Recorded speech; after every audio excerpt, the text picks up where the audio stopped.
चित्तौड़गढ़ लोकसभा क्षेत्र में शनिवार को राजनीतिक तपिश ने सबको पसीना पसीना कर दिया। एक तरफ पूर्व सीएम अशोक गहलोत ने वल्लभनगर विधानसभा के सवना गांव में जनसभा ली, वहीं निम्बाहेड़ा में यूपी के सीएम योगी आदित्यनाथ ने रोड शो करके सीपी जोशी को 10 लाख वोट से जीताने में कुछ रोल निभाया। तो सीपी जोशी के पैतृक गांव भादसोरा में विरोधी प्रत्याशी उदयलाल आंजना का जोरदार स्वागत देखकर भाजपा के भी होश उड़ गए।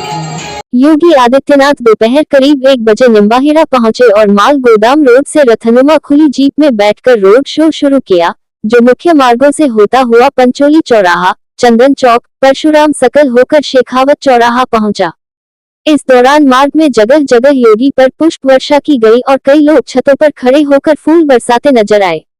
रोड शो के दौरान जहां महिलाएं भगवा कलर की साड़ी और वस्त्रों में नजर आई, तो राजस्थानी कलाकारों ने भी अपनी कलाओं का प्रदर्शन किया। शेखावत सर्कल पर पूर्व मुख्यमंत्री भैरों सिंह शेखावत की प्रतिमा को माल्यार्पण कर योगी आदित्यनाथ ने जनसभा को संबोधित किया। इस दौरान योगी आदित्यनाथ ने कहा कि कांग्रेस के समय में आतंकवादियों को बिरयानी खिलाई जाती थी, लेकिन आज समय बदल गया है। उन्होंने कहा कि सांप्रदायिक और जातिवादी सोच के कारण देश को नुकसान हो रहा है। कांग्रेस पर निशाना साधते हुए कहा कि ये पार्टी देश की सुरक्षा और आस्था के साथ खिलवाड़ कर रही है, जबकि मोदी ने सरकार संभालने के साथ ही देश की सुरक्षा व्यवस्था को प्राथमिकता दी। उसी का नतीजा है कि आज देश में कहीं पर पटाखा भी फटता है तो सबसे पहले पाकिस्तान सफाई देता है कि हमारा उसमें कोई हाथ नहीं है। इस दौरान यूडीएच मंत्री झाबर सिंह खर्रा, सांसद सीपी जोशी, विधायक श्रीचंद्र कृपलानी भी मौजूद थे, जिन्होंने योगी आदित्यनाथ का स्वागत किया। भारत माता की वंदे मातरम। मर्यादा पुरुषोत्तम प्रभु श्री राम की पावन धरा से वीर भूमि मेवाड़ को प्रणाम करने के लिए मैं विशेष रूप से अपील करने के लिए आया हूं। बहनों और भाइयों, इस धरा का इतिहास है कि यह राष्ट्रवाद के मुद्दे से कभी विचलित नहीं हुआ। हमने हमेशा राष्ट्रवाद के पथ का अनुसरण करते हुए भारत माता के लिए अपना सर्वस्व बलिदान करने के लिए हमेशा ये वीर भूमि तत्पर रही है। और यही कारण है आधुनिक भारत के तीर्थ के रूप में इस धरा को पूरा भारतवासी नमन करता है, इसको कोटि कोटि प्रणाम करता है। और आज इसीलिए मैं आपसे कहने के लिए आया हूं, कल ही प्रथम चरण का मतदान संपन्न हुआ है।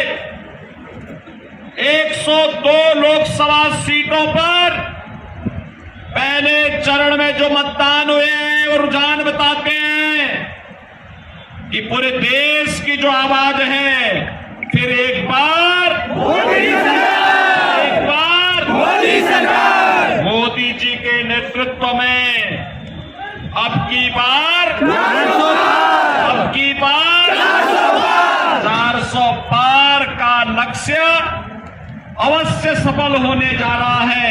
कल के चुनाव ने आई इस प्रचंड तूफान में मोदी जी को फिर से देश की सत्ता सौंपने का निर्णय लिया है, कोई संदेह नहीं होना चाहिए।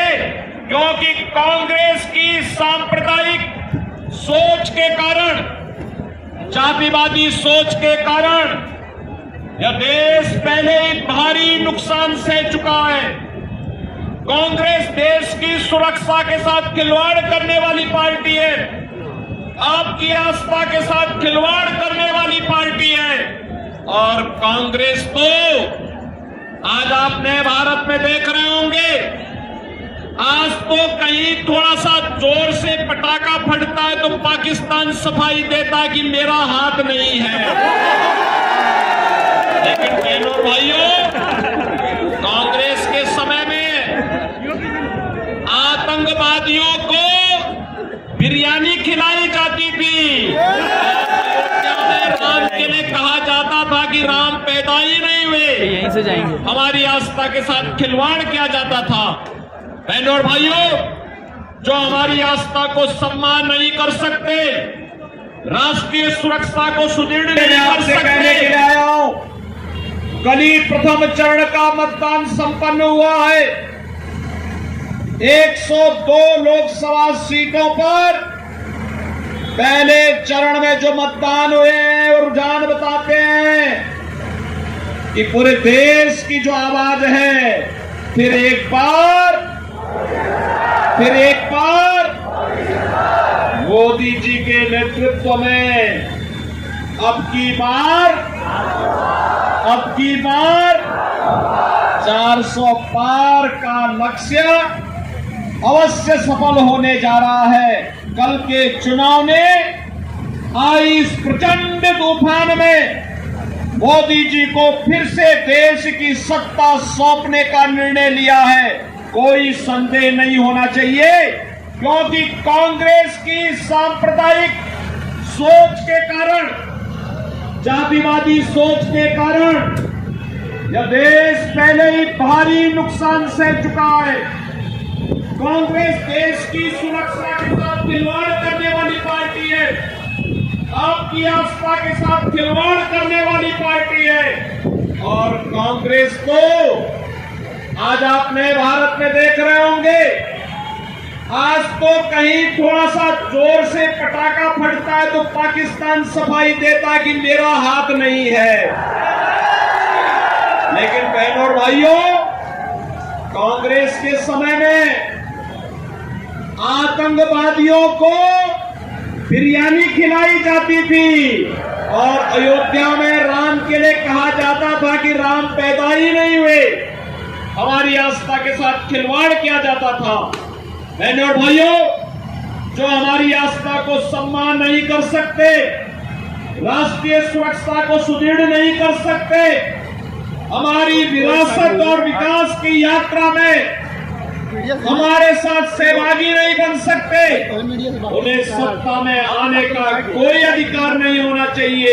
कांग्रेस ये अधिकार अपना खो चुकी है और इसीलिए आप सबसे अपील करने के लिए आए हैं कि आपके लोकप्रिय सांसद और भारतीय जनता पार्टी के प्रदेश के अध्यक्ष श्री सीपी जोशी जी ने साबित किया है जो चित्तौड़गढ़ के सबसे उपयुक्त प्रत्याशी हैं। बहनों और भाइयों, अभी भारतीय जनता पार्टी की प्रदेश में सरकार बनी, सीपी जोशी जी के नेतृत्व में जो कार्य हुआ वो अद्भुत कार्य है। और 2014 में हम दोनों साथ साथ सांसद थे, तब भी जोशी जी कहते थे कि आपको चित्तौड़गढ़ चलना है। मैंने कई बार प्रयास किया। बहनों और भाइयों, हम लोग आज यहां पर आपसे अपील करने के लिए आए हैं और मैं संपूर्ण चित्तौड़गढ़ की जनता से अपील करूंगा कि अपने लोकप्रिय सांसद को इतने वोटों से विजयी बना करके भेजे कि 2014 और 2019 का मिला करके जो संयुक्त होता है उससे अधिक वोटों से सीपी जोशी चुनाव जीत करके दिल्ली जाने चाहिए। यह अपील करते हुए मैं एक बार फिर से देश की आवाज के साथ चित्तौड़गढ़ और राजस्थान की आवाज में जुड़े और जो देश की आवाज है कि फिर एक बार मोदी सरकार, इस सरकार के साथ हम यहाँ के उम्मीदवार के रूप में श्री सीपी जोशी जी को भारी बहुमत से विजयी बनाने की अपील करते हुए मैं अपनी वाणी को देता हूं विराम। जय श्री राम, जय जय श्री राम।